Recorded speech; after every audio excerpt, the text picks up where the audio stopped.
Bonjour à tous mes frères et sœurs, j'espère que vous allez bien, moi ça va très très bien. Alors aujourd'hui nous allons nous plonger dans un reportage exceptionnel sur la ville de Sodome et Gomorrhe. Vous allez voir qu'il y a beaucoup de preuves, que ce soit des preuves bibliques mais aussi des preuves archéologiques qui ont été découvertes autour de ces deux grandes villes qui ont été complètement réduites par le feu et le soufre que l'Éternel, donc notre Seigneur, a fait tomber sur ces villes remplies de péchés, d'abominations à ses yeux. Vous allez voir de quel péché il s'agissait à travers donc différents versets. Et aujourd'hui nous allons donc nous plonger dans ce reportage. Donc on va faire un petit débat de quelques minutes juste avant et ensuite je vous laisserai avec un reportage vidéo exceptionnel avec, vous allez voir, des squelettes qui ont été retrouvés, également du soufre qui a été retrouvé donc dans cette ville de Sodome et Gomorrhe, et le soufre est d'une qualité, d'une pureté que l'on ne peut trouver nulle part ailleurs sur terre. On atteint les 97,5% et il est d'ailleurs de couleur blanche, vous allez le voir, alors que normalement le soufre naturel que l'on trouve partout sur la surface du globe est de couleur jaune. Donc on voit que c'est un soufre qui est vraiment tombé du ciel, divin, qu'on ne peut pas retrouver ailleurs sur la planète Terre. Donc en tout cas, vous allez voir, ce reportage est vraiment intéressant parce qu'on voit également différentes... la terre a été brûlée, on voit vraiment des brûlures qui sont tombées du ciel. Donc je vous en dis pas plus, je vous laisse regarder ce reportage. On va tout de suite aller partir rapidement dans un paragraphe pour vous expliquer qu'est-ce qui s'est passé à Sodome et Gomorrhe. Donc dans la Genèse du chapitre 19 au verset 1 à 29. Vous allez voir que ce passage nous explique qu'est-ce que Dieu a fait à Sodome et Gomorrhe et pourquoi. Alors c'était une ville remplie de péchés, remplie d'abominations. Il y avait donc de l'homosexualité, il y avait du viol, de la perversité, des orgies, de la beuverie, de la fornication. C'était vraiment des gens qui vivaient dans un désordre sexuel mais immense, et ils ne discutaient pas.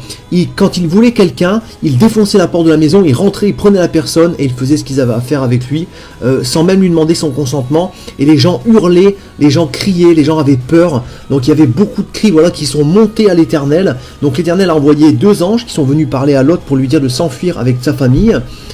Et ensuite l'Éternel a fait tomber donc une pluie de soufre et de feu sur cette ville pour directement les décimer et détruire tous ces gens qui étaient vraiment extrêmement corrompus. Donc on va le voir tout de suite, regardez, donc je vais vous laisser le lire par vous-même pour bien comprendre, et on va lire quelques passages, simplement quelques versets. Donc là on voit donc dans ce verset là qu'il y a deux anges qui sont apparus à Lot, qui sont arrivés donc, et Lot leur a proposé de dormir chez eux.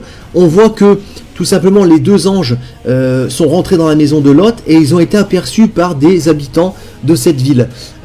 Ces habitants se sont tout de suite amassés autour de la maison et ont demandé à Lot de faire sortir les deux hommes pour qu'ils puissent coucher avec eux. On le voit donc là au chapitre 5, ils appelèrent Lot et lui dirent « Où sont les hommes qui sont entrés chez toi cette nuit? Fais-les sortir vers nous, que nous couchions avec eux. » Donc là, il ne demande même pas l'avis des deux personnes qui sont rentrées, donc il ne savait pas que c'était des anges, bien sûr, mais il leur dit clairement fais-les sortir, on veut coucher avec eux. Quoi. On est vraiment dans... On ne pose pas la question, la perversité, voilà, tu les fais sortir, on couche avec eux, il n'y a pas de discussion possible.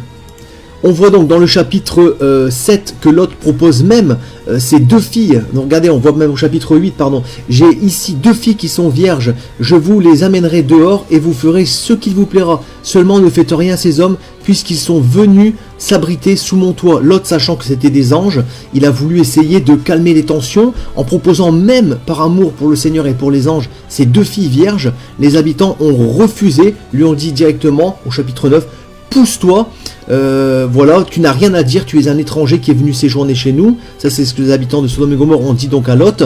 Et donc tu ne peux pas juger, c'est nous qui décidons. Donc ils ont poussé violemment Lot, ils sont entrés dans la maison et ils ont défoncé la porte. Vous imaginez l'état de perversité dans lequel c'était.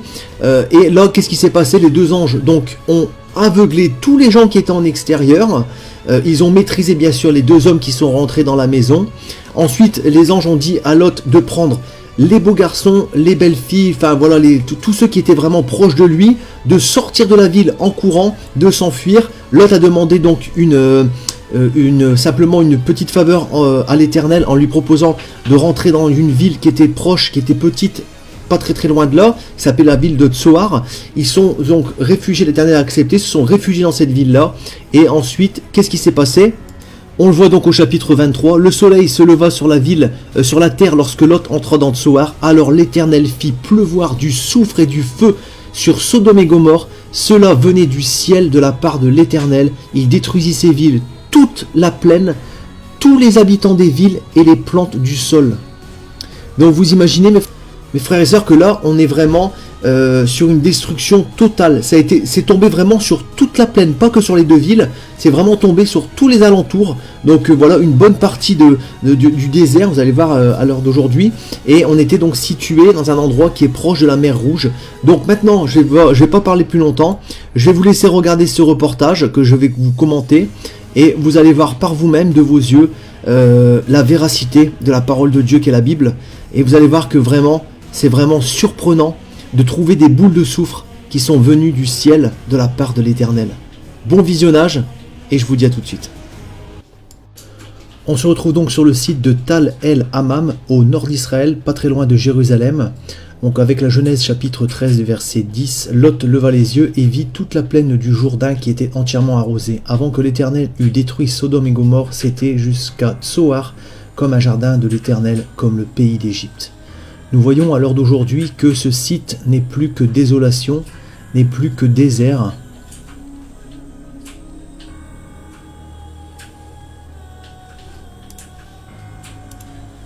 Et que nous sommes donc pas très loin de la mer Rouge. La terre a été complètement calcinée, complètement brûlée. Nous voyons ces couches successives et le côté friable de la terre, comme si qu'un feu du ciel était tombé sur cet endroit, le brûlant par couches successives. On y trouve également des restes d'habitations en préconstruction, comme si la vie s'était arrêtée très brusquement, d'une seconde à l'autre.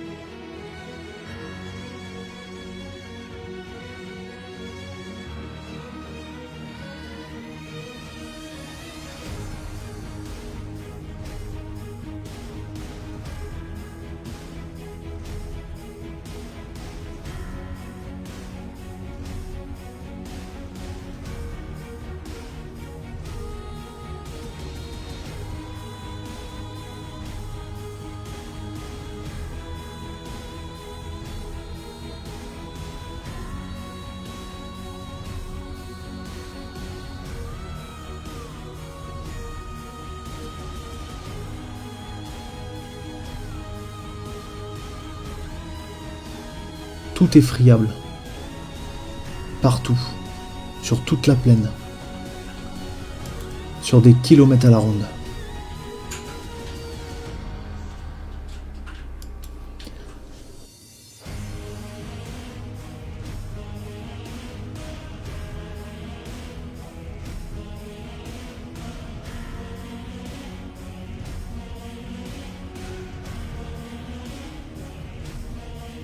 Concernant le soufre qui a été retrouvé, les billes de soufre retrouvées un peu partout dans cette plaine, pures à 95,7%, de couleur blanche. Rien de comparable avec le soufre que nous trouvons actuellement partout dans le monde, notamment auprès des volcans,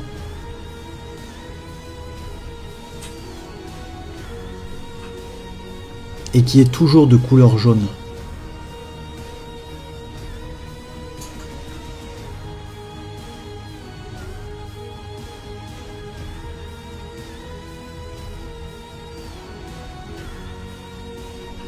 La justice de Dieu est tombée sur Sodome et Gomorrhe.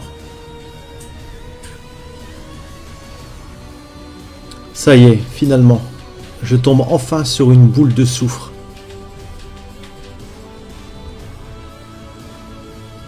Mesdames et messieurs, une boule de soufre sur les anciens sites de Sodome et Gomorrhe.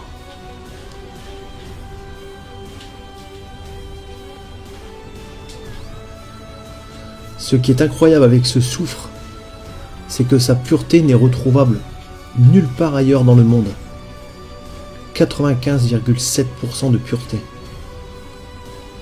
Et c'est ce même soufre qui a détruit, qui a embrasé ces deux villes remplies d'abominations et de péchés.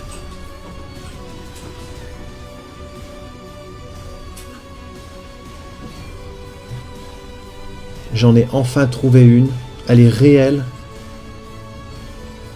et je vais y mettre le feu pour voir comment cette combustion se produit.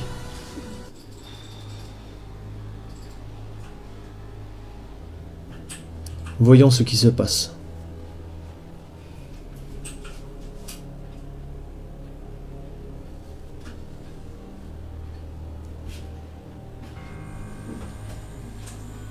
Waouh, l'odeur est vraiment caractéristique.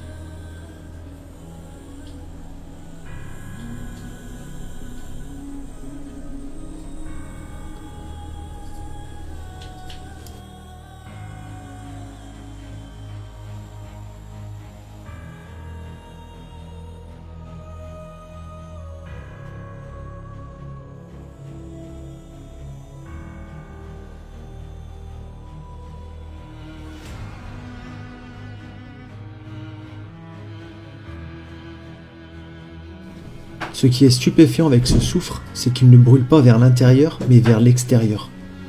Et il brûle en entière globalité.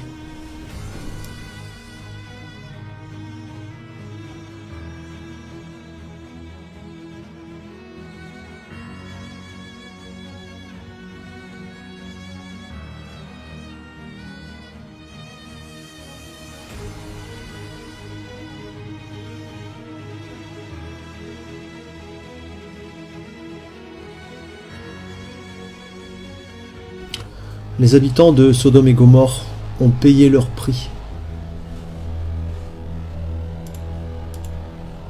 Car le jugement est sans miséricorde pour qui n'a pas fait miséricorde. La miséricorde triomphe du jugement.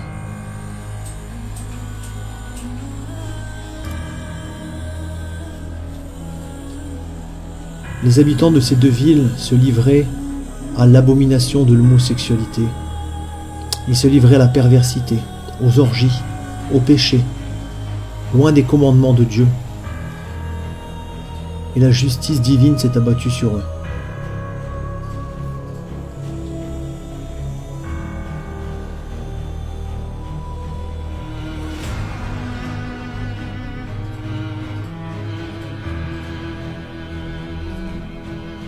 Je pense que ces découvertes ont une importance capitale dans le cours de l'humanité. Et que les gens devraient se rendre compte que tout ce qui est écrit dans la Bible n'est pas qu'une simple hypothèse, ne sont pas des fables, mais sont réellement des éléments du passé qui se sont déroulés.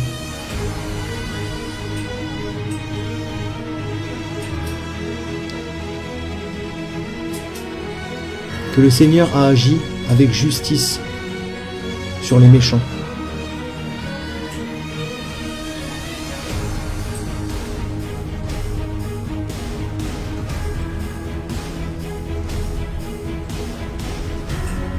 Acte 26, chapitre 18, afin que tu leur ouvres les yeux pour qu'ils passent des ténèbres à la lumière et de la puissance de Satan à Dieu, pour qu'ils reçoivent par la foi en moi le pardon des péchés et l'héritage avec les sanctifiés.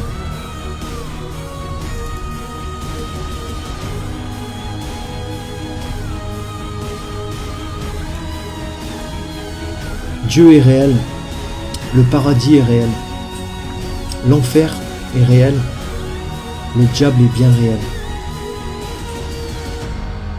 Toutes ces choses dont nous entendons très peu parler sont bien réelles. Encore faut-il s'y intéresser, encore faut-il vouloir lire la parole de Dieu. Mais lorsque nous prenons le courage et l'intelligence de lire ce livre, nous nous rendons compte que Dieu nous aime et qu'il veut nous sauver.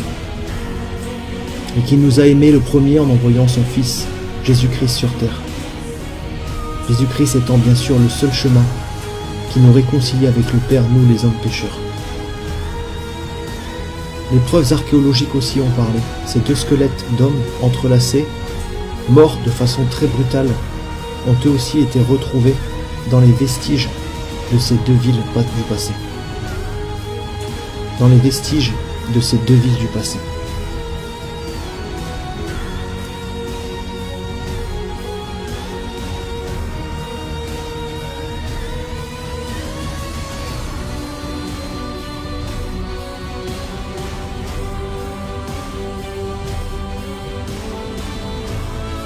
Il disait, le temps est accompli et le royaume de Dieu est proche. Repentez-vous, changez de vie et croyez à la bonne nouvelle du Seigneur Jésus-Christ.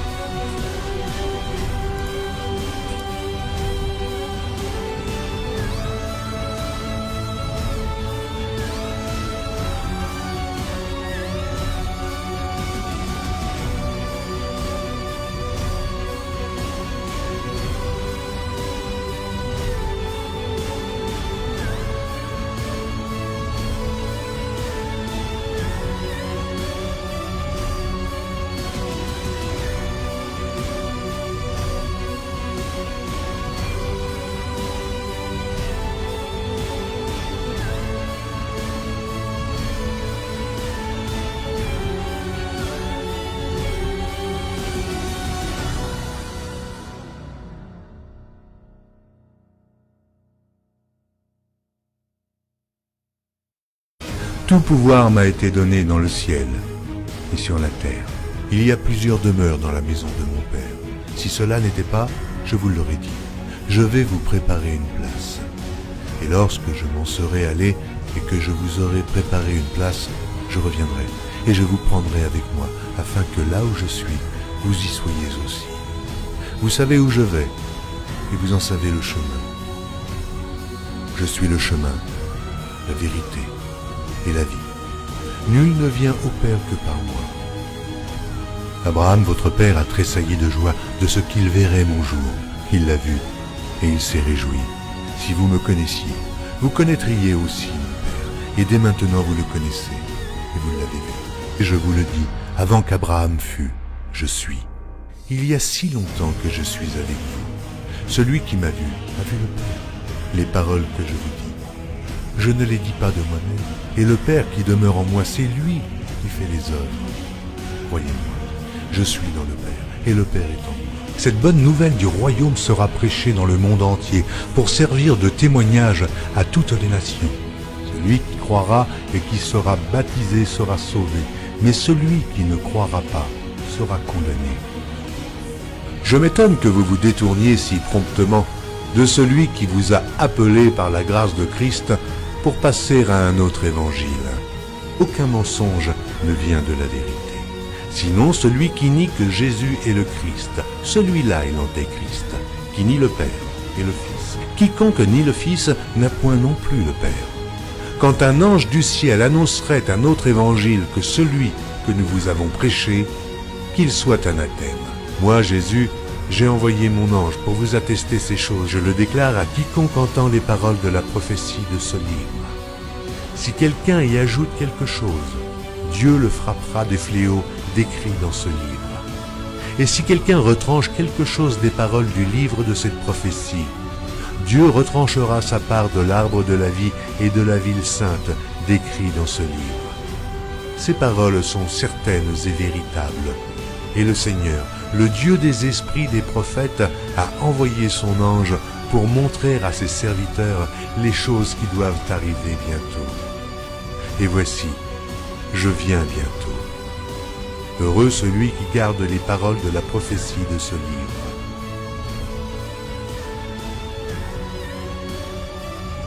Voici, il vient avec les nuées, et tout œil le verra, même ceux qui l'ont percé. Et toutes les tribus de la terre se lamenteront à cause de lui.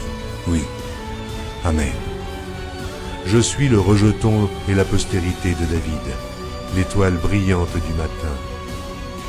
Je suis l'alpha et l'oméga, dit le Seigneur Dieu, celui qui est, qui était et qui vient, le Tout-Puissant, le premier et le dernier, le commencement et la fin. Que la grâce du Seigneur Jésus soit avec tous. Moi, Jésus, je viens bientôt. Vous êtes en bas, moi je suis d'en haut. C'est pourquoi je vous ai dit que vous mourrez dans vos péchés. Car si vous ne croyez pas ce que je suis, vous mourrez dans vos péchés.